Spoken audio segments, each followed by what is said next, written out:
Le théâtre Jean Lurçat, la scène nationale d'Aubusson, sa particularité sans doute, c'est d'être en Creuse, donc dans un département assez rural, et d'être une des plus petites scènes nationales de France. Donc on a une grande chance finalement d'avoir ce label dans une commune et dans une communauté de communes avec un bassin de vie très différent par exemple de l'Île-de-France ou des grandes métropoles comme Lyon ou Bordeaux.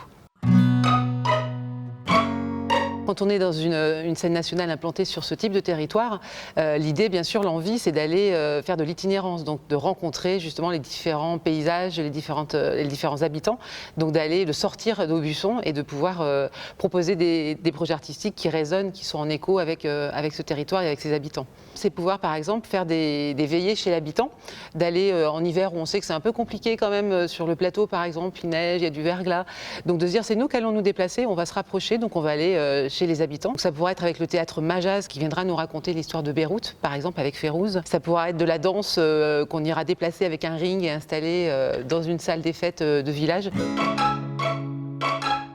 On a la chance d'avoir le plateau, mais aussi des salles à côté qu'on a de octobre à mai, ce qui permet d'accueillir en continu des résidences. On a dans le projet d'accompagner les jeunes artistes, puisqu'il y a l'Académie de l'Union, notamment à Limoges, où il y a beaucoup, tous les 3 ans, une promotion qui sort. Donc on a cette responsabilité d'accompagner la jeune création. Et puis bien sûr, après, de travailler avec les options théâtre, les classes et les ateliers théâtre, puisqu'à Aubusson, on a la chance de pouvoir faire du théâtre de la 6e jusqu'à la terminale.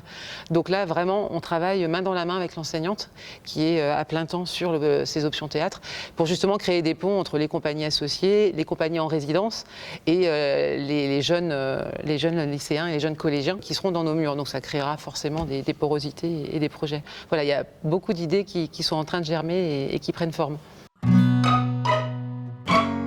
J'ai choisi d'associer des compagnies qui sont soit de Nouvelle-Aquitaine, soit qui viennent au niveau national, parce que c'est important, dans l'émission d'une scène nationale, on doit montrer le meilleur de la création française et internationale. Donc il y aura des compagnies comme Libertivore, qui vient de Marseille, qui est une compagnie cirque et acrobatie, et qui travaille beaucoup sur le lien, le rapport avec le paysage. On va travailler avec les anges au plafond, c'est des marionnettistes, une compagnie de Malakoff, et donc vous voyez bien les marionnettes, les fils, tout ce que ça peut rappeler par rapport à la tapisserie. Il y a des compagnies de Nouvelle-Aquitaine, la compagnie de Mathieu Roy, Les Veilleurs.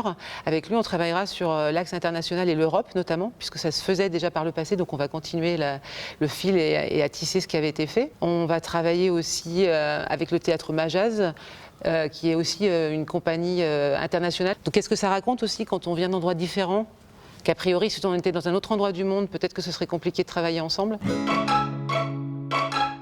Ce que l'étranger m'a appris, c'est que justement, on se connaît d'autant mieux qu'on se confronte à une culture différente. On apprend à se connaître, on sait où sont nos limites, ce qui est important, quelles sont nos valeurs, qu'est-ce qu'on partage avec les autres.